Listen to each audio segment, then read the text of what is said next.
వేడి వేడి టమాటా బాత్ అండి. ఈజీగా ఎలా చేసుకోవాలో చూడండి. Welcome to my Bommarillu Sunitha's kitchen. Tomato bath చేస్తున్నానండి. 1 స్పూన్ నెయ్యి వేసుకోవాలి,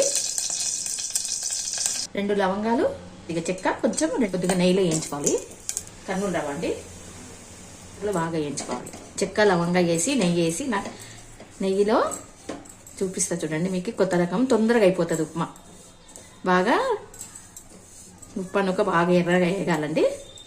నెయ్యిలో వేయించుకోండి. టమాటా బాత్కి పొడి పొడి కావాలండి. నూక వేయించినప్పుడు పైన పైన కలర్ చేంజ్ అవుతుంది. ఇలా చేసుకోండి, తొందరగా అయిపోతుందండి. ఒక దిక్కు మనకు పోపు వేసేసుకోవచ్చు, ఒక దిక్కు కుక్కర్లో పెట్టేస్తే మనకు ఉప్మా తయారవుతుంది. ఉప్పు అండి, ఉప్పు 1 స్పూను ఉప్పు, 1 స్పూను పసుపు అండి. మళ్ళీ ఉప్పు మళ్ళీ మనము అన్నీ వేయించుకున్న దానిలో కూడా కొద్దిగా వేసుకోవాలి. అయిపోయిందండి, పొడి పొడి అయిపోయింది. బా ఎంత స్మెల్ వస్తుందండి నెయ్యి కదా.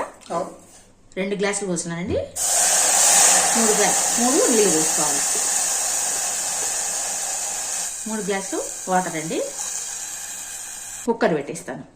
కలుపుకొని వాటర్ వేసుకున్నాక ఇప్పుడు కుక్కర్ పెట్టేస్తాను. కుక్కర్ పెట్టేసి 2 విజిల్లు వస్తే బంద్ చేయాలండి. ఒక 2 విజిల్లు వస్తే చాలండి. మనం అన్నంలాగా 5 విజిల్లు రావాల్సిన అవసరం లేదు. ఇప్పుడు పోపు వేసుకుందామండి. రవ్వకు కొంచెం ఎక్కువనే ఉండాలి, మంచిగా ఉండాలండి టేస్ట్. నూనె కాగిన తర్వాత పోపు వేసుకోవాలి. ఆవాలండి, జీలకర్ర, శనగపప్పు అండి. ఇవి బాగా ఎర్రగా వేసుకోవాలండి. కొంచెం శనగపప్పు ఎర్రగా కావాలి. తరిగి పెట్టుకున్న పచ్చిమిర్చి అండి, కరివేపాకండి, పచ్చిమిరపకాయలు కొంచెం ఎర్ర తెల్లగైనాక ఉల్లిగడ్డ వేసుకోండి. కొద్దిగా వేయించుకోకండి. పచ్చిమిరపకాయ ఉల్లిగడ్డ వేసుకొని వేయించుకోవాలి. ఉల్లిగడ్డలో ఏమాత్రం నీళ్ళు వేయకండి. ఆవిరి మీదనే మంచిగా ఉడుకుతాయి. మంచి ఆవిరి వచ్చి బాగా ఉడుకుతాయండి. ఆఫ్ చేసినాక కూడా విజిల్ వచ్చింది. ఇట్లా బాగా కలుపుకోండి. ఇప్పుడు టమాటా ఇస్తానండి. టమాటా బాతు బాగుంటుందండి. చెక్క లవంగా దానిలో వేసినాను కదా, బాగుంటుంది.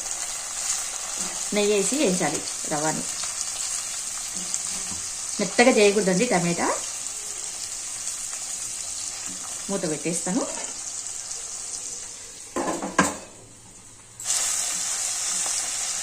స్టవ్ బంద్ చేస్తానండి. ఇంకా విజిల్ పోయినాక రవ్వ వేసేస్తుంది అండి. దీనిలో కొంచెం వేయాలి. స్పూన్తో తీసేస్తానండి. ఇప్పుడు అంతా కలిపేస్తానండి.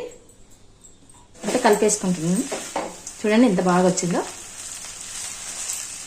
ఇంకా దీనిలో మగ్గిచ్చేస్తే మనకి పొడి పొడి అయిపోతుంది. చెక్క లవంగా వేసినాం కదా, స్మెల్ వస్తుంది.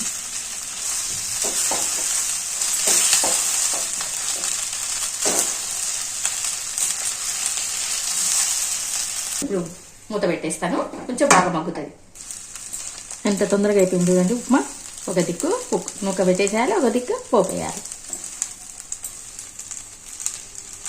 అయిపోయింది, మంచి చేసేస్తున్నానండి. టమాటా బాత్ రెడీ అండి. వేడి వేడి టమాటా బాత్. దీనికి పుట్నాల చట్నీ వేసుకుని బాగుంటుంది. కానీ వేడి వేడి టమాటా బాత్ అండి. మామిడికాయ చట్నీ అండి, చాలా బాగుంటుంది. మీకు వీలైతే పుట్నాల చట్నీ కూడా చేసుకోవచ్చండి. వేడి వేడి టమాటా బాత్ తయారైందండి. ఇట్లా చేసుకొని తినండి. ఈజీగా 5 మినిట్స్లో ఉప్మా చేసేది అయిపోతుందండి. కుక్కర్లో పెడితే మనకి మంచిగా పొడి పొడి అవుతుందండి ఉప్మా. చాలా బాగుంటుంది టేస్ట్. తీసుకెళ్ళండి, తిని టేస్ట్ చెప్పండి. Thank you for watching. Like, share, subscribe. ఉంటానండి, బాయ్. పొడి పొడి ఉంటే బాగుంటుందండి. మా వారికి చాలా ఇష్టం అండి టమాటా బాత్. చాలా బాగుందండి. టమాటా బాత్కు కొంచెం చెక్క లవంగాలు వేయాలండి. అది నెయ్యిలో వేయించి వేయాలి. ఇట్లా నూక కుక్కర్లో పెట్టి వేయించుకొని కుక్కర్లో చేసుకోండి, చాలా బాగుంది. టేస్ట్ వచ్చిందండి. మా మామిడికాయ చట్నీ మాత్రం భలే సూపర్ వచ్చిందండి. ఈ సంవత్సరం చాలా మంచిగా వచ్చింది. ఎప్పుడు కుదురుతుంది, ఈ సంవత్సరం ఇంకా మంచిగా అనిపిస్తుంది. బాగుందండి, నచ్చిందా? ఇట్లా టమాటాలు వేస్తే మా వారికి చాలా ఇష్టం. టమాటా బాత్ అంటారు. ఒకప్పుడు పెళ్ళిళ్ళలో పెట్టేవాళ్ళు. టమాటా బాతు బొంబాయి రవ్వతో కూడా చేస్తే ఇంకా బాగుంటుందండి.